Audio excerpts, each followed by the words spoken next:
Hello students, welcome to Global Online. This is Ankita Sood. So paper one preparation में आज हम inductive and deductive research approach को detail में discuss करने वाले हैं, जो कि बहुत ही ज़्यादा इंपॉर्टेंट टॉपिक है। कोई भी पेपर ऐसा नहीं हुआ आज तक जिसमें कि इस टॉपिक में से एग्जाम में क्वेश्चंस ना पूछे गए हों। तो आप सभी इस सेशन में एंड तक ज़रूर बने रहिएगा। स्टूडेंट्स पेपर को क्वालिफाई करने के लिए ये बहुत ज़रूरी है कि आप सभी एग्जामिनेशन के लेवल के हिसाब से तैयारी करें एंड इसके लिए कंप्लीट कोर्स मैं लेकर आई हूँ जहाँ पर डेली लाइव लेक्चर्स के साथ आपका पूरा सिलेबस तो कवर हो ही जाएगा। साथ ही टॉपिक वाइज एमसीक्यूज और पीवाईक्यूज भी हम आपको देते हैं। नोट्स बनाने में बच्चों का बहुत समय बर्बाद होता है, इसीलिए आपको यहाँ पर हम पीडीएफ नोट्स देते हैं जिसकी मदद से आप बहुत अच्छे से पढ़ाई कर सकते हो बिना अपना समय बर्बाद किए। साथ ही फुल सिलेबस मॉक टेस्ट है जो कि बहुत इंपॉर्टेंट है आपकी रिविजन के लिए एंड ये 5000 एमसीक्यू क्वेश्चन बैंक में से मैं आपको गारंटी देती हूँ कि पेपर वन में 50 में से 35 प्लस क्वेश्चंस आपको यहाँ से जरूर देखने को मिलेंगे।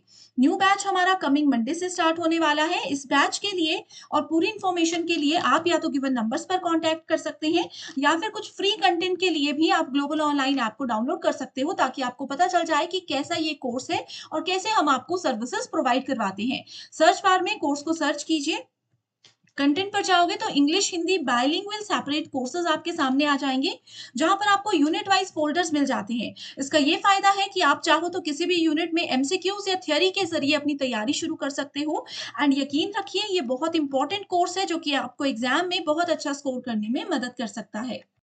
हमारा आज का टॉपिक है inductive and deductive research approach. ठीक है, इसको हम लोग इंडक्शन एंड डिडक्शन भी बोलते हैं।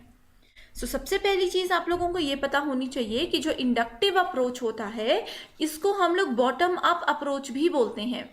एक क्वेश्चन तो बहुत बार ये एज इट इज पूछा जाता है कि इंडक्टिव अप्रोच जो है वो बॉटम अप काम करती है या टॉप डाउन काम करती है। इंडक्टिव में हम बॉटम अप काम करते हैं। ठीक है, बॉटम अप का मतलब होता है इंडक्टिव यानी कि अंदर की ओर। ठीक है, बॉटम से हम ऊपर की ओर जाते हैं, राइट। एंड दूसरी स्टेटमेंट यहाँ पे ये इंपॉर्टेंट है कि इंडक्टिव के केस में हम लोग स्पेसिफिक ऑब्जर्वेशन से किसी जर्नलाइज्ड रिजल्ट, ठीक है, या फिर जर्नलाइज्ड कंक्लूजन की ओर मूव करते हैं। इस चीज को आप लोग याद रख लीजिए। हर एक यूनिवर्सिटी के पीएचडी एंट्रेंस एग्जाम में ये क्वेश्चन जरूर पूछा जाता है कि स्पेसिफिक टू जनरल अगर हम लोग मूव करते हैं तो वो इंडक्टिव है या डिडक्टिव है। तो स्पेसिफिक टू जनरल हमेशा इंडक्टिव अप्रोच होता है, बॉटम अप अप्रोच होता है, राइट।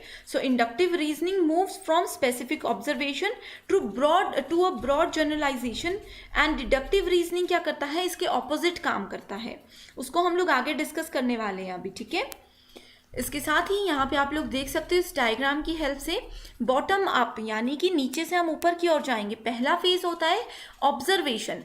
यहाँ पे मैंने बताया स्पेसिफिक ऑब्जर्वेशन से हम शुरू करते हैं, ठीक है, एंड थ्योरी की तरफ मूव करते हैं। सबसे पहले स्टेप में आता है ऑब्जर्वेशन, उसके बाद आता है pattern, then tentative hypothesis and then theory building. ठीक है, ऑब्जर्वेशन की अगर हम लोग बात करते हैं, ये क्या होता है, जैसे कि एक लो कॉस्ट एयरलाइन फ्लाइट होती है, उसका डिले हो जाता है। ठीक है, एक बेसिक सा नॉलेज है, इसका मेन रीजन क्या है वो हमें नहीं पता, हमने सिर्फ अपनी ऑब्जर्वेशन बताई। ठीक है, जैसे एक ऑब्जर्वेशन ये होती है कि एलिफेंट्स जो है वो जिंदा रहने के लिए वाटर पे डिपेंडेंट होते हैं पूरी तरह से। तो ये हमारी एक छोटी सी ऑब्जर्वेशन है। इसके बाद हम क्या करेंगे, पैटर्न की बात करेंगे, यानी कि हम पैटर्न को ऑब्जर्व करेंगे। ठीक है, जैसे कि मैंने एलिफेंट्स वाला आप लोगों को बताया कि एलिफेंट्स जो है वो वाटर पे डिपेंडेंट होते हैं। इसी एग्जाम्पल को हम लोग लेकर चलते हैं, तो यहाँ पे बोलेंगे हम कि इसके पैटर्न को हमने अगर ध्यान में रखा तो इसमें ये हमने बोला कि जितने भी एनिमल्स होते हैं या जितनी भी लिविंग थिंग्स होती है, जैसे ह्यूमन है, एनिमल्स हैं, ये सभी वाटर पे डिपेंडेंट होते हैं। अब हम ह्यूमंस हैं, हम लोगों को अगर वाटर नहीं मिलेगा तो हम लोगों को भी डिफिकल्टीज होगी बहुत सारी चीज़ों में। ठीक है, तो ये आता है बेसिक ऑब्जर्वेशन से, हमने थोड़े से हायर लेवल के पैटर्न को समझने की कोशिश की। ठीक है, नेक्स्ट आता है हाइपोथेसिस। हाइपोथेसिस का मतलब होता है अनुमान लगाना। ठीक है, इसका मतलब ये है कि जो बायोलॉजिकल लाइफ होती है इसमें हम लोगों ने हाइपोथेसिस ये लगाया कि जो भी बायोलॉजिकल लाइफ होती है वो सभी वाटर पे डिपेंडेंट होती है। ठीक है, जैसे कि हमने एयरलाइंस की बात की थी, तो जितने भी लो कॉस्ट एयरलाइंस होते हैं उसकी टिकट हम लोग बोलते हैं कि वो डिले होते रहते हैं। तो यहाँ पे ये बोलेंगे कि लो कॉस्ट है तो कहीं ना कहीं प्रॉब्लम्स तो होंगी ही होंगी, पूरी फैसिलिटीज़ तो वो नहीं देंगे। ठीक है, सस्ती चीज़ का ये बोला जाता है ना कि जनरली सस्ती चीज़ लेते हैं तो कोई ना कोई प्रॉब्लम होगी ही होगी। वही चीज़ यहाँ हाइपोथेसिस स्टेज में आती है। ठीक है, सो नेक्स्ट आता है हमारे पास थ्योरी, यानी कि इसके पीछे कोई ना कोई थ्योरी है, कोई ना कोई रीजंस है, इसी वजह से इन सब चीज़ों को हम लोग स्टेप बाय स्टेप यहाँ तक लेकर आए हैं। ठीक है, सो आई होप इस कॉन्सेप्ट से आप लोगों को इस रियल लाइफ एग्जाम्पल से ये चीज़ें बिल्कुल क्लियर हो चुकी होंगी। इसके साथ यहाँ पे ये बोला गया है कि inductive reasoning bye it's very nature is more open ended and exploratory, specially at the beginning. ठीक है, सो जो बिगनिंग में होता है, ये जो पहला स्टेज होता है इस रीजनिंग का, इस रिसर्च के टाइप का, ठीक है, ये बहुत ओपन एंडेड होता है एंड ये एक्सप्लोरेटरी होता है, यानी कि इसी स्टेज पे हम लोग चीज़ों को एक्सप्लोर करते हैं, कोई नई नई चीज़ों को ढूंढने की कोशिश करते हैं। ठीक है, सो इंडक्टिव रीजनिंग के मैंने आप लोगों को यूज़ बता दिए। अब इसके साथ ही अब देखते हैं कि इसके लिमिटेशंस क्या है। So a conclusion drawn on the basis of an inductive method can never be proven, but it can be invalidated. ठीक है, इस तरह के जो रिजल्ट्स होते हैं, इस तरह की जो भी थ्योरीज होती हैं, उनका कोई फाइनल कंक्लूजन कभी भी नहीं आता। ठीक है, लेकिन इस पे हम लोग इसको इनवैलिड प्रूव कर सकते हैं। ठीक है, आप लोग बस इतना याद रख लीजिए कि एग्जाम्पल अगर कभी एग्जाम में दिया होगा कि जहाँ पे हमने पूरा ऑब्जर्वेशन किया, हाइपोथेसिस ले लिए, लेकिन फाइनल कंक्लूजन जो है वो हमारा एक प्रॉपर नहीं था जिस चीज़ की हम डिमांड करते थे, तो वो कौन सा अप्रोच होगा, तो वो इंडक्टिव अप्रोच होता है।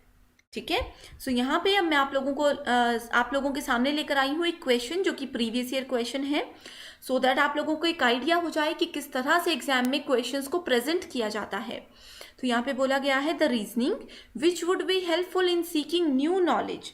वो कौन सी रीजनिंग है जहाँ से हम लोग नए नॉलेज को कलेक्ट करने की कोशिश करते हैं, सीख करने की कोशिश करते हैं, of facts about the world.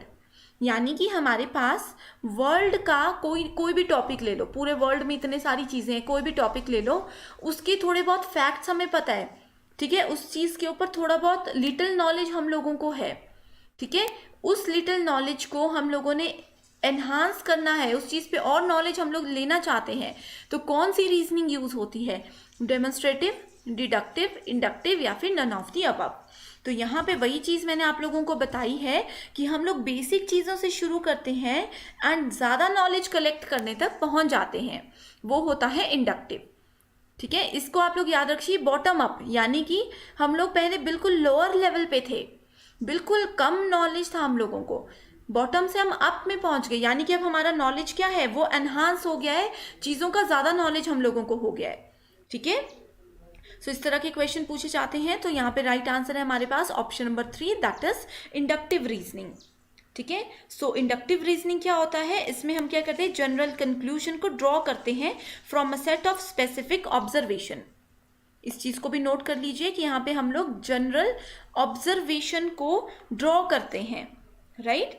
Bottom up approach होता है ये, because it involves widening specific premises out into a broader generalization to come up with new theory and knowledge। ठीक है, सो इसीलिए यहाँ पे इंडक्टिव रीजनिंग को यूज किया जाता है। नेक्स्ट है डिडक्टिव रीजनिंग। ये क्या है, ये टॉप डाउन अप्रोच होता है, यानी कि हम पहले हायर लेवल पे थे, वहां से हम नीचे की ओर मूव करते हैं। इसके साथ ही मैं आप लोगों को एक मोस्ट इंपॉर्टेंट स्टेटमेंट बताती हूँ जो कि एग्जाम में पूछी जाती है, जो कि डिफरेंस भी है इंडक्टिव एंड डिडक्टिव के बीच में। ठीक है, वो ये है कि इंडक्टिव रीजनिंग जो होती है इसमें हम लोग डेवलप करते हैं थ्योरी को, इंडक्टिव के केस में हम लोग थ्योरी को डेवलप करते हैं। ठीक है, एग्जाम में ये भी पूछा जाता है, inductive reasoning aims at developing a theory while deductive reasoning aims at testing an existing theory. Deductive में क्या करते हैं, हम लोग टेस्ट करते हैं एग्जिस्टिंग थ्योरी को। ठीक है, यानी कि यहाँ पे हमारे पास ऑलरेडी एक थ्योरी है, पूरा कंक्लूजन है, हम उसको टेस्ट करते हैं कि क्या ये थ्योरी फाइनल है या नहीं है, हम लोग यहाँ से कंफर्मेशन तक जाते हैं, राइट। तो सबसे पहले अगर हम लोग करते हैं थ्योरी है हमारे पास, तो इसका भी एक एग्जाम्पल लेकर चलते हैं। जैसे कि यहाँ पे प्रीवियस एग्जाम्पल हमने देखा था कि जितनी भी बायोलॉजिकल लाइफ्स होती हैं वो वाटर पे डिपेंडेंट करती है, इस चीज़ का फुल प्रूफ है हमारे पास। ये आता है थ्योरी के अंदर, ठीक है। उसके बाद हम क्या करते हैं, हाइपोथेसिस को फॉर्मुलेट करते हैं, हाइपोथेसिस को जनरेट करते हैं। तो इसमें हमने क्या किया, इसमें हमने बोला कि जितने भी अर्थ पे रहने वाले मैमल्स होते हैं, ठीक है, उन सभी को वाटर की ज़रूरत पड़ती है। जितनी भी लिविंग थिंग्स होती हैं उनको वाटर की ज़रूरत पड़ती है। उसके बाद आते हैं हम ऑब्जर्वेशन में। ऑब्जर्वेशन को एनालिसिस स्टेज भी बोला जाता है। इसमें हम लोग एनालाइज करते हैं या टेस्ट करते हैं डेटा को, ठीक है। तो इसमें हमने क्या बोला कि जितने भी चीज़ें होती हैं, अगेन वही बात है कि वो सभी वाटर पे डिपेंडेंट होती है। अब इसकी कंफर्मेशन हम कैसे करेंगे, इसकी कंफर्मेशन हम ये करेंगे कि जितने भी हमारे ऑब्जर्वेशंस थे, जितनी भी हमारी थ्योरीज थी, अगर वो सभी चीज़ें ट्रू होती हैं, ये सभी चीज़ें अगर ट्रू होती हैं तो हमारा कंक्लूजन जो है वो ऑलवेज ट्रू होगा, ठीक है। सो डिडक्टिव में आपने ये याद रखना है कि अगर ऊपर की सभी स्टेटमेंट्स ट्रू होती हैं तो कंक्लूजन भी हमेशा ट्रू होगा ही होगा, ठीक है। सो इसमें हम लोग जनरल से मोर स्पेसिफिक की तरफ को मूव करते हैं, टॉप से बॉटम की तरफ को मूव करते हैं, राइट। सो इन चीज़ों को आप लोगों ने याद रखना है, ये बहुत ही ज़्यादा इंपॉर्टेंट है। Deductive reasoning is more narrow in nature and concern with testing and confirming the hypothesis, यानी कि जो भी हमने गेस की थी चीज़ें, जो भी अनुमान हमने लगाए थे, उन चीज़ों को कंफर्म करने पे हमारा मेजर फोकस होता है डिडक्टिव रीजनिंग में। तो एग्जाम में ये क्वेश्चन भी पूछा जाता है कि अगर मान लीजिए कि हम लोगों ने कोई अनुमान लगाया है किसी के एक पर्टिकुलर चीज़ पे, हम लोग कुछ गेस करते हैं एंड हम चाहते हैं कि अपनी इस गेस को हम लोग कंफर्म करें कि क्या हमारा गेस सही था या गलत था, तो हम कौन सी अप्रोच को यूज़ करेंगे। तो इस केस में हम लोग यूज़ करते हैं डिडक्टिव अप्रोच को, राइट। सो आई होप यहाँ पे आप लोगों का इंडक्टिव एंड डिडक्टिव का कॉन्सेप्ट बिल्कुल क्लियर है। सो नेक्स्ट क्वेश्चन देखते हैं कि डिडक्टिव का प्रीवियस ईयर क्वेश्चन किस तरह से पूछा गया था। Which is the most appropriate maxim of deductive method. So यहाँ पे क्वेश्चन देख के कंफ्यूज नहीं होने कि मैक्सिम का क्या मतलब है। आप लोगों ने डायरेक्टली क्या करना है, डायरेक्टली आप लोगों ने ऑप्शंस पे मूव करना है। सो ऑप्शंस में आप लोग देख कर ही बता सकते हो कि जनरल से स्पेसिफिक की तरफ हमें मूव करना है, दैट मीन्स डिडक्टिव की तरफ हमें जाना है, ठीक है। सो इस तरह के क्वेश्चंस आते हैं। यहाँ पे अगेन मैं आप लोगों को बता दूं, observation, generalisation and then theory in case of inductive reasoning. So deductive हमने नीचे लिखा है, यानी कि हम नीचे की तरफ को मूव करते हैं। Theory, predictions and experiment. इसको याद रखने का एक और तरीका मैं बताती हूँ, डिडक्टिव, यानी कि हम क्या कर रहे हैं, किसी चीज़ को डिडक्ट कर रहे हैं। डिडक्ट करने का मतलब होता है किसी चीज़ को माइनस कर रहे हैं, किसी चीज़ को हम कम कर रहे हैं, ठीक है। सो डिडक्टिव में प्रॉपर हमारे पास रिजल्ट है, लेकिन फिर भी हम देख रहे हैं कि रिजल्ट आया कैसे। तो प्रॉपर से हम नीचे की तरफ जाते हैं, यानी कि ज़्यादा से कम की तरफ जाते हैं। तो डिडक्टिव कम यानी कि ऊपर से नीचे की ओर जाएंगे। सो आई होप ये ट्रिक आप लोगों को याद रहेगी, समझ आ चुकी होगी। एग्जाम में आप लोग इसी तरह से चीज़ें कर सकते हो, ठीक है। सो ये एक क्वेश्चन मैं आप लोगों के लिए लेकर आई हूँ जो कि थ्योरी क्वेश्चन है, एंड इस क्वेश्चन का आंसर आप लोगों को इस वीडियो पर ही मिलेगा। अगर आप लोगों ने ये कॉन्सेप्ट अच्छे से समझा है तो आप लोग इसका आंसर मुझे इजीली दे सकते हो। इसका आंसर आप लोग कमेंट सेक्शन पे ज़रूर दीजिएगा एंड मुझे बताइएगा कि ये वीडियो आप लोगों को पसंद आई है या नहीं आई है, या कोई भी टॉपिक में इश्यूज हैं तो वो भी आप लोग हमें कमेंट करके बता सकते हो। सो ये क्वेश्चन है, what is teaching through deductive method from general to specific, specific to general, easy to difficult, या 1 एंड 3, ठीक है। सो बहुत इजी क्वेश्चन है, इसका आंसर ज़रूर आप लोग कमेंट करके बताइएगा। एंड इसके अलावा एक चीज़ और मैं मिस कर गई हूँ, that is in deductive method. So जो डिडक्टिव मेथड होता है ना, ये टीचर सेंटर्ड मेथड होता है, ठीक है। ये एक टीचर सेंटर्ड मेथड होता है किसी भी नए कंटेंट को प्रेजेंट करने के लिए। अब टीचर सेंटर्ड मेथड का मतलब होता है कि एक टीचर पे फोकस रहेगा, टीचर क्या पढ़ाना चाहता है, वो कौन सा टॉपिक पढ़ाएगा, क्या मन है उनका, किस मेथड से वो पढ़ाना चाहते हैं, वो एमसीक्यूज के थ्रू या वो थ्योरी के थ्रू किस तरह से पढ़ाना चाहते हैं, ये सब चीज़ें टीचर पे डिपेंडेंट करती है। स्टूडेंट का इसमें कोई रोल नहीं होता, ठीक है। सो डिडक्टिव मेथड हमेशा टीचर सेंटर्ड मेथड होता है। सो यहाँ पे आप लोग इसका आंसर ज़रूर बताइएगा। एंड इस कोर्स को ज्वाइन करने के लिए आप लोग व्हाट्सएप के थ्रू इस दिए गए नंबर पर कांटेक्ट कर सकते हो। फीस मैं बता चुकी हूँ कि बहुत ही कम है, दैट इज़ 599।